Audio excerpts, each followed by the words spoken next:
guys, welcome back to my channel. I am back with another review. This review is for the Real Housewives of Atlanta season 15 episode 14. So if you haven't already, please hit the subscribe button and the notification bell so that you know every time I upload a new video.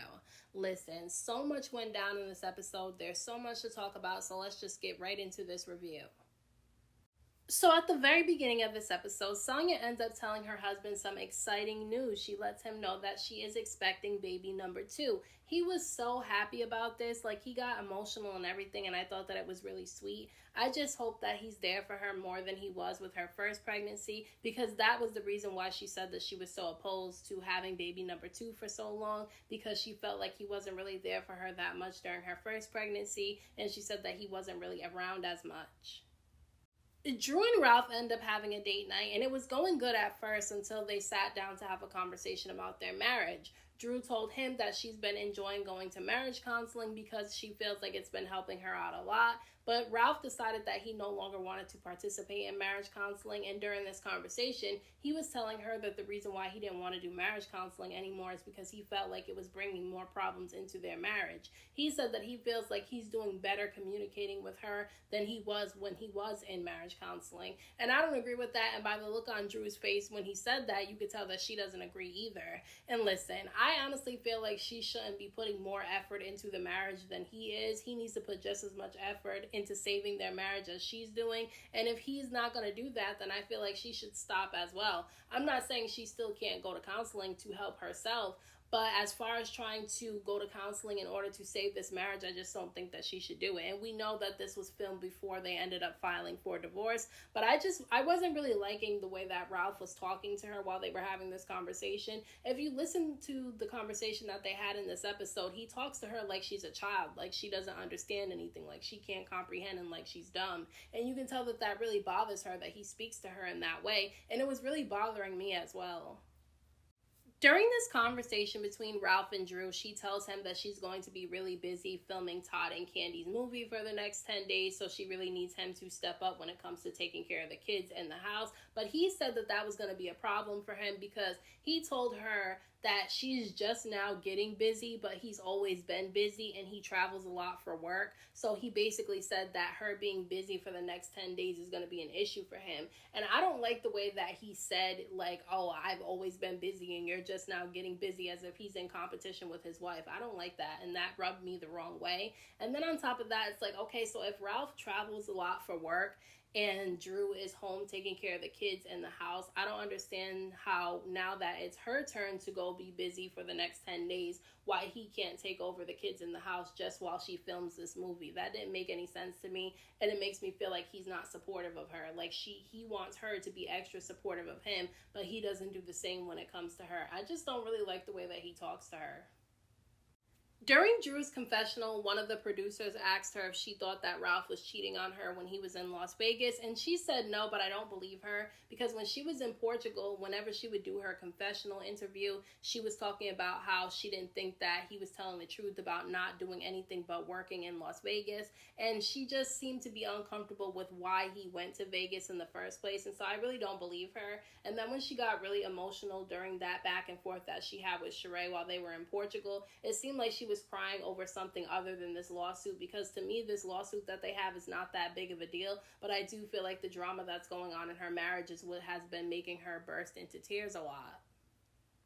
Candy and Shamia end up going to visit Kenya so that they can catch up on what's been going on in each other's lives, and Kenya lets them know that she's thinking about having baby number 2, and Candy immediately asks her who the father's going to be. And listen, I had the same exact reaction as Candy had, because I just don't understand why Kenya would want to have another baby with Mark when he put her through the ringer during their marriage, and now that they're in the process of a divorce, he's still putting her through the ringer, because this divorce has been going on longer than they were even married, because Mark is making it real difficult. So I just don't understand why she would want to connect herself to him once again with another baby. The funny part about this conversation between Candy, Kenya, and Shamia is that Kenya ended up spilling some tea about what went down at Sheree's birthday party, because apparently Martell would not pay for the bill at the birthday dinner, and he was asking for cash apps from the guests that were there so that he could pay for the birthday dinner, which is extremely weird to me. And then on top of that, it's even more funny because Sheree is always talking about somebody else's relationship, and then when hers is talked about, then she wants to get all defensive about it.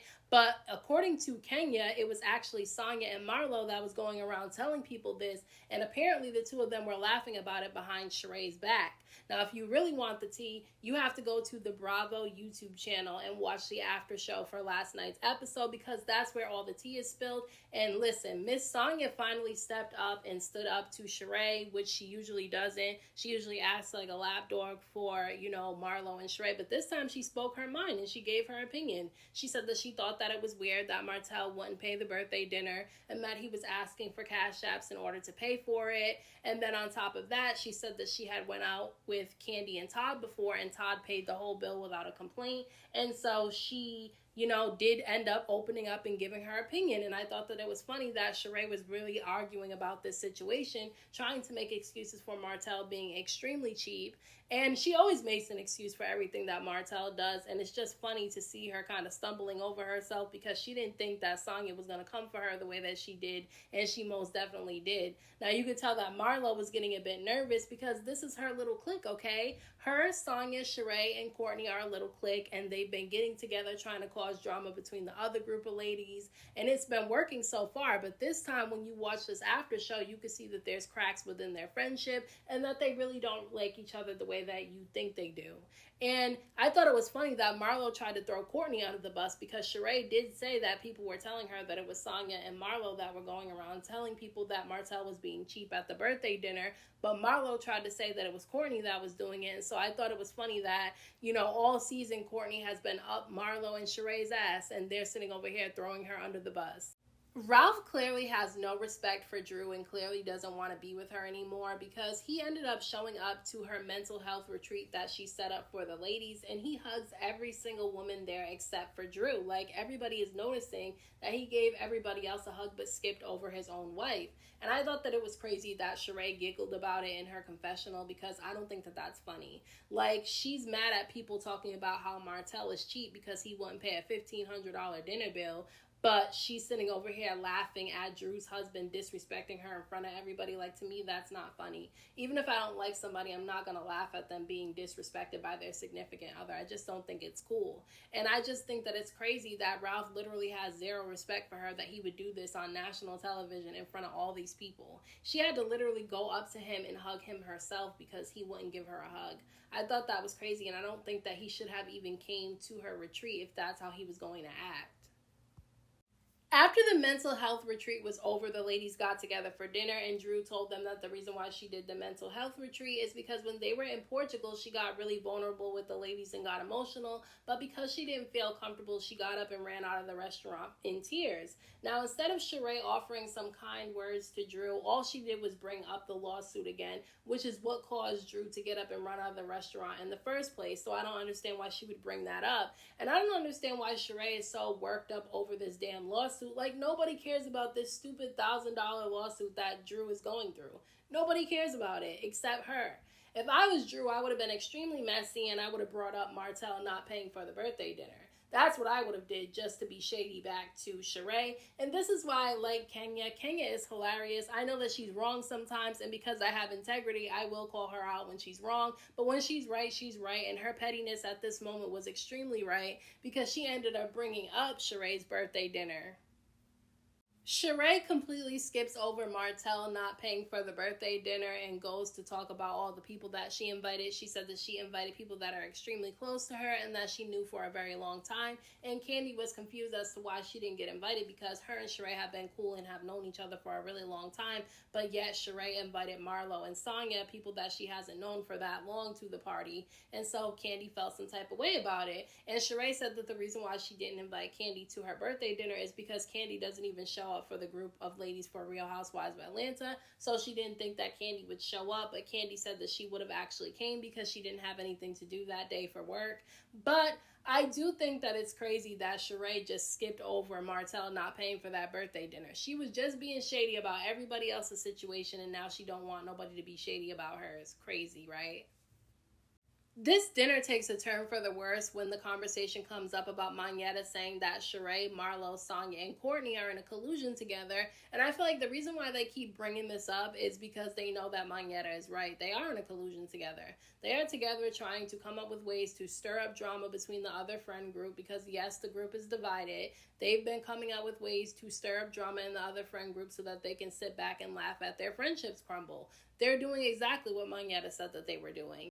Monyetta ends up clapping back at them, though, because she ends up bringing up the fact that Courtney called Drew a bitch behind her back when she was being recorded in Portugal talking about Drew to Marlo, Sheree, and Sanya. Now, Courtney obviously said that that wasn't true, but production had the receipts and they put it in the episode. They showed the clip of her calling her a bitch, and Drew's just sitting there flabbergasted at the fact that, Courtney, who is supposed to be her cousin-in-law, called her a bitch behind her back. Now, I don't understand why Drew is confused about it because Courtney was acting really weird towards her in Portugal. She didn't defend Drew not one time when she was being disrespected there. And then on top of that, she's Ralph's cousin. Ralph and Drew ain't even getting along with each other. She don't know what Ralph and Courtney talk about behind her back. So obviously, to me, it was obvious that Courtney had no allegiance to Drew and Drew needs to step back from Courtney. But I did think that it was funny that Monyetta put her on blast.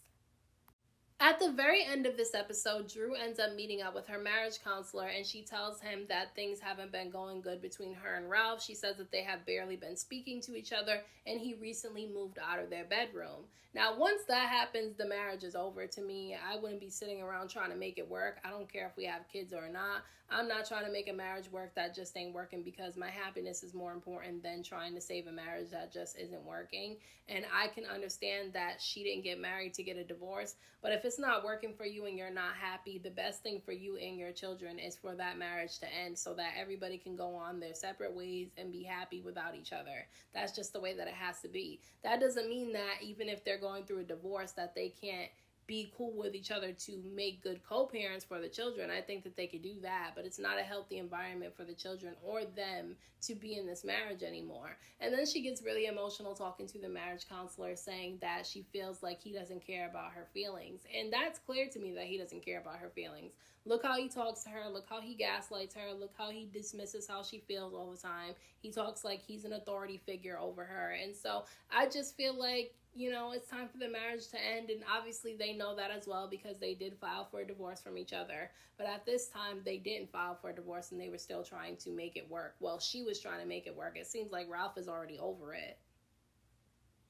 So those are my thoughts on this week's episode of The Real Housewives of Atlanta. Let me know what you guys thought about this episode down in the comment section. Don't forget to hit that like button for me. I appreciate it. Don't forget to subscribe to my channel for more videos and hit the notification bell so that you know every time I upload a new video. Thank you so much to everyone who has subscribed to my channel. I appreciate you all. And until next time, I will talk to you guys in my next video.